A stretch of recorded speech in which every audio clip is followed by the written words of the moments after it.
So welcome to another day of Skills Not Pills movement. We are getting ready for our big summit coming up May 1st through 30th, 30 experts, 30 days, 30 skills. And I invite you to join us for that summit at skillsnotpillsmovement.com. That's skillsnotpillsmovement.com. And Jacquie Nagy is here with us today. Welcome, Jacquie. Hello, so excited to be here. Thank you, Kerri. So Jacquie is one of our speakers for the summit, for the inaugural Skills Not Pills Summit. She is a self-mastery speaker and international NLP trainer, and NLP is Neuro Linguistic Programming, if you have not heard of that before. So her holistic self-coaching program teaches skills to be autonomous and to stay positive and healthy.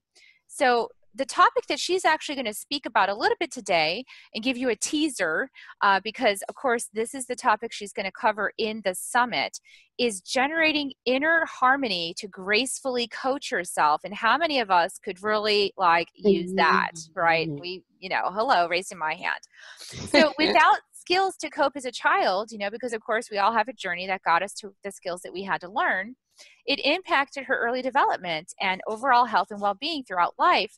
And hitting the wall at 40, how many of us did that? I think mine was about 40 to 42. Her MD prescribed medication, giving her brain fog, compromised her immune system and physical health to the point she could barely climb a flight of stairs. So refusing to be labeled, she began a journey of self-discovery, and intuitively she searched for holistic skills to heal her mind and body together as one system. So Jacquie, I know everyone's like, wow, how'd you do that? So give us a little info about your journey before. I know you've got some tips you want to share with us that you're going to go deeper into in the summit. Tell us a little bit about yourself first so people can know a little bit more about you.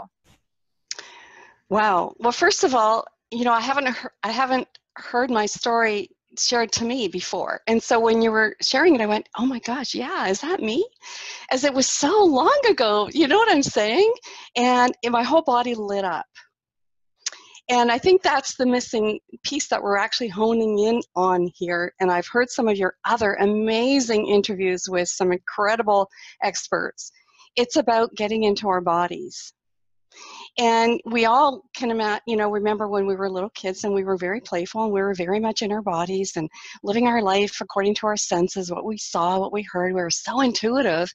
And then we get to a stage in our life where that gets completely shut down. And depending on our trajectory of what careers we go into, it can get even worse. And I have so many stories to tell. And I don't know where to start. And I know tomorrow is one of my signature stories. But something just came up for me now that I think really paints a picture about that 40-year-old time, if I could share that really quick. So I was working in a corporate job and I had written a letter, and it was to one of my clients, but before it could go to them, it needed approval. So I sent it to my boss, and she said, it's great, it's excellent, except for one word. And I went, oh gosh, great, just one word. I can do that. And I said, what's the one word? And she said, think. You cannot use the word think. And it was a sentence about, feel. Oh, got that all wrong. See, she said, feel. You can't use the word feel. And I thought, well, where was it in the letter? It was, I feel the way forward for us to continue this great relationship we've had, blah, blah, blah. And I thought to myself, well, that was what I was feeling. Regardless of what career I was working on, I was a very feely person. And she said, no, you can't use that word. I thought, well, what word would I use? She said, think. You have to use the word think. So it was so painful for me to use that word because I felt like I was shutting down my body. And it really was the final piece where I stopped connecting with my feelings, my intuitive self. And I did that for another 7-8 years. It was early in my corporate career. And I think we all have a bit of a story where that happened. My phone's ringing. I'm just going to shut the door so you can't hear it. Is that resonating? Yeah. Oh, you're on mute, Kerri.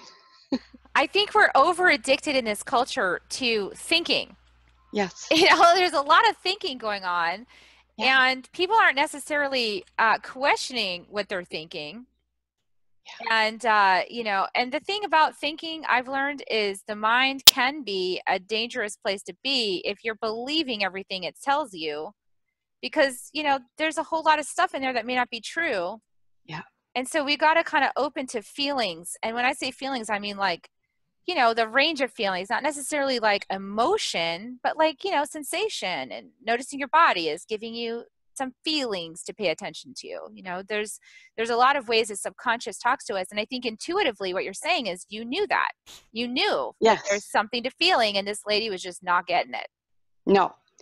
No. And I honed in on a word you said about believing as well. And we start to believe what we're thinking is true. And this is no news to anyone.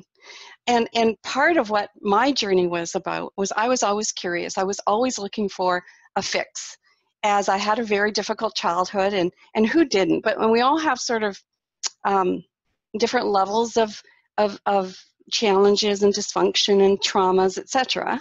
So, that's for another day perhaps. But basically, I think we can all appreciate that at sometimes we shut down how we're feeling in order to cope.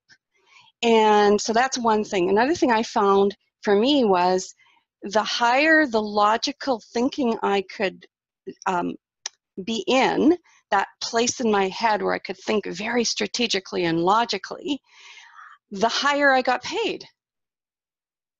So I was rewarded for operating, especially in the corporate world, and there could be other, genres, from not tapping into my intuition. But what could I talk intelligently? And I don't in any way, would diss that. I think it's really important. What I discovered, though, is finding a way to do both, to create the symmetry. And I know I've heard you talk about it before, Kerri. It's that inner dance with ourselves where we can flow between our intellect and our logical self and our intuitive self.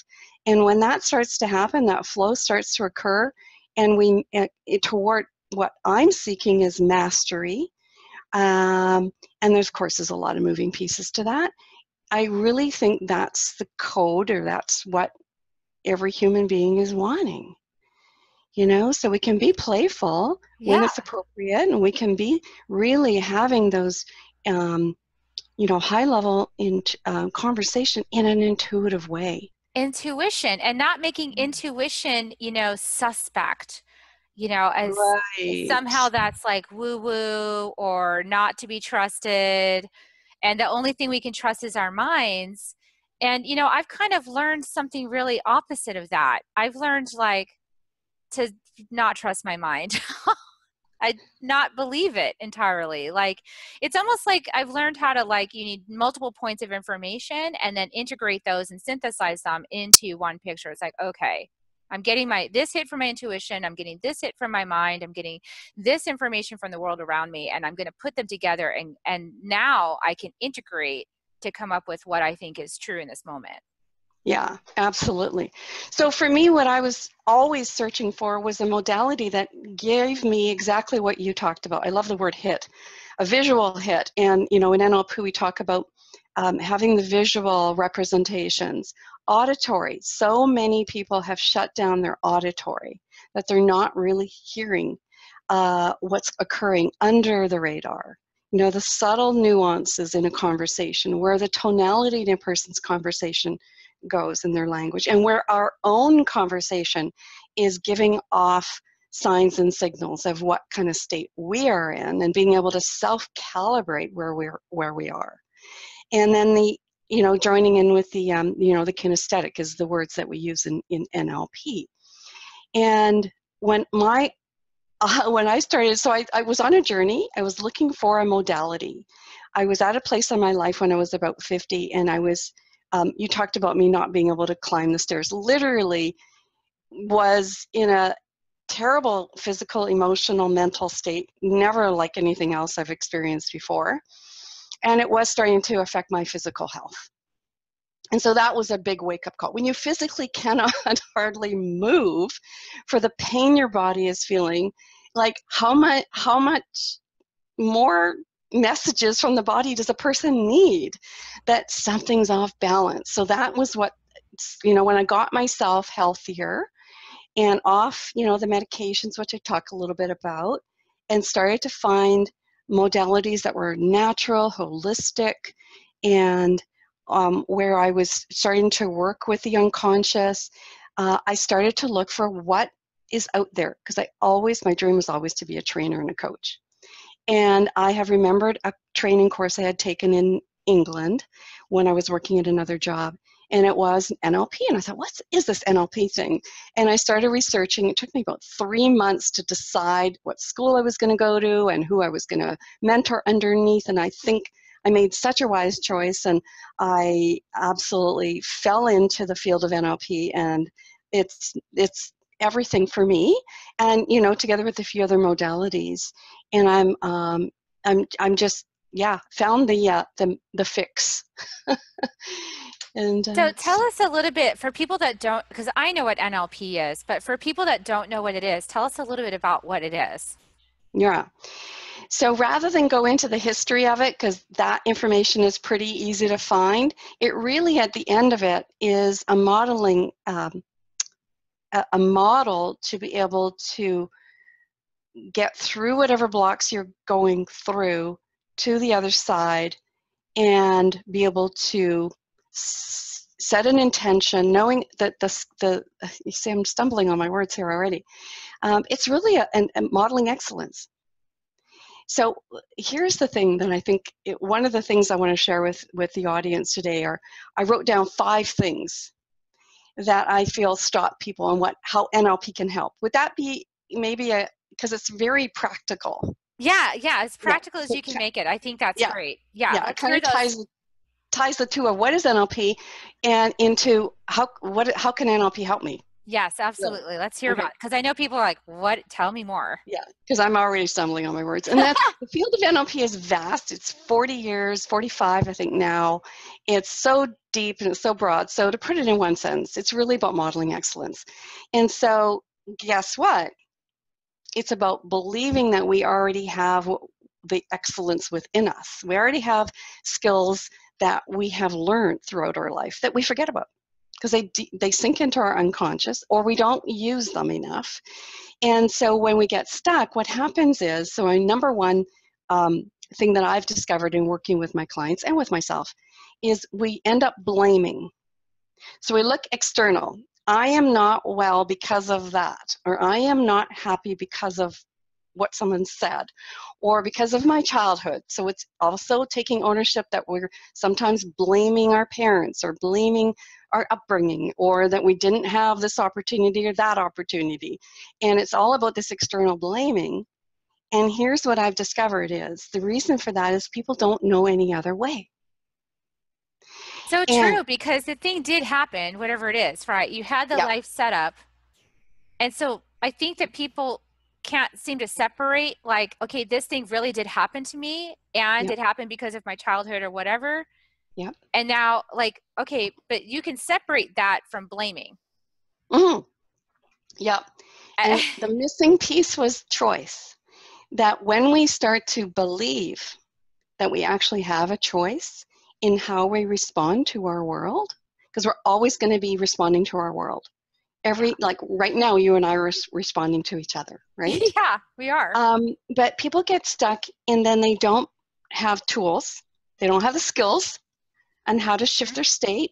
They don't have the skills to really get self-aware, to notice how they're feeling, because they're not attached to the body. And then a belief starts to get ingrained in us that we don't believe that we can change. And so, I went for many years trying to tell people, you got to change, here's what you got to do, and kind of telling. And it was not about that. It was about helping people begin to break up that belief that they actually do have a choice when they have the skills. They do have a choice. I remember you coached me, actually, because I already know this stuff. Yep. But we forget too. I mean, you get in the middle of the journey and you go to sleep in your drama. Like, I decided I'm calling it soap opera now. So whenever That's that great. starts, I'm like, okay, that's an echo of soap opera. Nope, I'm turning the channel. Like, Yeah, not yeah. I listening like to that that anymore. dream channel. And I call it my pity party. The pity party. Yeah, The for me pity it's party. soap opera. For you, it's pity Yeah. party. You know, And but you can sometimes I start to actually, spot the pity party. You can start to become aware of, oh, I'm on the station of pity party. yeah. And you know what? Because the audience is real and I'm real. And I admit this in my classroom. You know, I've become very vulnerable and very honest. Some days I realize, hey, I'm having a pity party. And I think, I think I will indulge in this just maybe a couple more minutes. I do that too. And I go, okay, that's enough. And now we're done. Let's get on. So I sometimes even say, I'm going to wallow in it, but maybe. And then other times it's just like, no time for that. Absolutely no time, not a single second more. Because sometimes in that wallowing in it, it's a little bit of time to say, oh my gosh, what have I been doing? And maybe self-reflecting, and that can take a few minutes for me to, touch in with my unconscious, get back to my intention, get back to where I want to be at the end of the day. So when I put my head on the pillow, like you said, I'm looking back on a day where I'm pleased with what I've achieved. Right? And okay, as you're pleased with and I want to say this, I want to just verbalize this because I think I keep saying this in every broadcast. I'm going to say it again. Good. It's a false notion to think there are no challenges in life. Like, it's a false idea to think if you have challenges, you're somehow doing it wrong. Right. That's the placebo. That's the pill. And that is so, it's ironic because like that's the pill mentality and it makes you take pills. Mm. To think that there's a perfect life, that if you just got to that state, you have no more challenges, creates a deficiency in you because in fact, life is not that way. If you're really present with life, really just present with what is, there's constantly new lessons, new opportunities to grow, new things that feel like challenges, new things that make you feel uncomfortable because there's growth involved. And anytime there's growth involved, it's uncomfortable. That is what is. There's nothing wrong with you if that's what you're experiencing. You don't You're need a actually pill. fully alive. Yeah, we don't need a pill for that. If you're experiencing that, right? It's okay. You're doing it right. Yeah. Yeah. Yeah. Wow. My whole body lit up on that one, Kerri. I know. I just keep saying it in every broad. Like if I say it enough, maybe it sinks in. It does. It really sinks in for me. It makes so much sense. So I wrote these things down, and I don't know if they're in any order. So I'm just going to put them out there, and people can reorder them if they like. The second thing I've discovered is, and this came up in a class that I did last week. I'm always looking at what's the missing piece. What's the next thing? If I could master that, then it would have a trickle effect. And guess what I came up with? And this is a no-brainer. We all know it. Disciplined practice. Oh gosh, I know, that's you the told feeling. Me that that's what you told me. You said, Kerri, when you have the tools, it's not enough to just have the tools in your bag. You've got to practice them. I was like, oh, that's right. Yeah. And in order to do that, we need to develop the muscle to be disciplined. Mm-hmm. And athletes know discipline. A lot of people who there's certain fields of study and certain lifestyles that are not very disciplined. I tend to feel my best creative self when I'm not disciplined. However, we all need to be able to develop the ability to also be disciplined.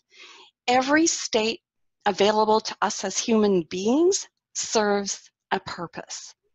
And if you say, no, I don't need to do that, we're missing out. Just like someone who's so super disciplined, they don't allow any space for any of the serendipity, they're missing out. So it's about when is it important to be disciplined. And so what I've done, because I want to get that discipline thing out of the way in a way, is I have a 9-step morning ritual, which I did some free little Facebook Lives on my Facebook page. So people can go on there and they can look at those and have some fun with them. And if you want to take 3 hours to do your morning ritual, great. If you only have 10 minutes, just do that, right? So discipline practice. The third one is and I love this, and I cannot own it, except I don't know how to give it credit, who to give it credit to. This is something that came out for me in, I think, the 90s when I was taking a training course, and it's called YARFI. Have you ever heard of YARFI? No, I haven't actually. I know. I love it because I can always remember it. And it's YARFI stands for You Are Responsible for Yourself. Oh, that's so true. Oh my gosh, it's a hard pill to swallow. It is, and we'll talk about that more because that's a deep topic. I know we don't have time for that one today, but that's a deep one. And a lot of people, that's exactly where they stop in their transformational growth. They stop right there. They say, nope, I'm not responsible because this and that and this and that, and mommy, daddy did this to me. And it goes back to number one. It goes back to number one about the blaming. The blaming. It goes right to blame. It's like the ego says, nope, not mine. Yeah. I'm not going to grow. And we're always looking for the easy way out. That's the way the brain's designed. Yeah. Right? And like you say, to take responsibility is uncomfortable. And it's like, okay, I don't want to do that. And also, I want to be loving and honest and say, for most people, it's because they don't have the skills.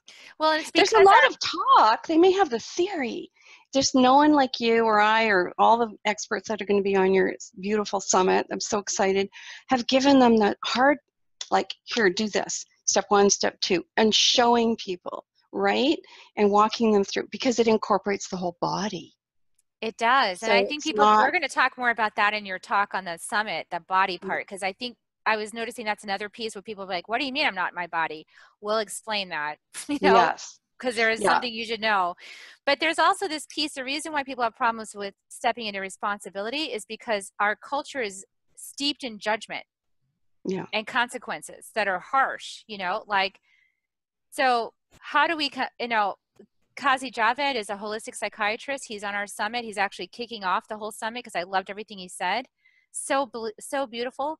He said, if we could make the switch from judgment to self-compassion, we would see so much more people willing to make personal changes and not needing a pill. And I was like, that is so true. So true. Brilliant. The fourth, and I have one more after this, is a relationship with yourself. Yeah. Self-compassion, self-knowledge, self-discovery. And this isn't narcissism. It's not like, I'm so wonderful. No. It's about being able to look in the mirror and seeing yourself and going, wow, I really love you. And it's about, I say that when we have a relationship with ourselves, we are never alone. Ever. There's always you. You've always got you. I mean, you've always got you. And in the end, we come in with ourselves and we leave with ourselves. Yeah. And in the middle, we share some space with other people. It's really delightful. Yeah. But, ultimately it's your journey. That's what we're trying to communicate here. Yeah. So what I found in NLP was that piece was in there, and practices on how to get in touch with our, we call it our unconscious. Other people call it the intuitive, the self-guide, the wiser self. There's a lot of words. It doesn't matter. Whatever words people use. And so there's a step-by-step process to get in touch physically, vibrationally, and so I just love that. So that's the fourth one, and it may be NLP, and it could be another modality. It's whatever works, right?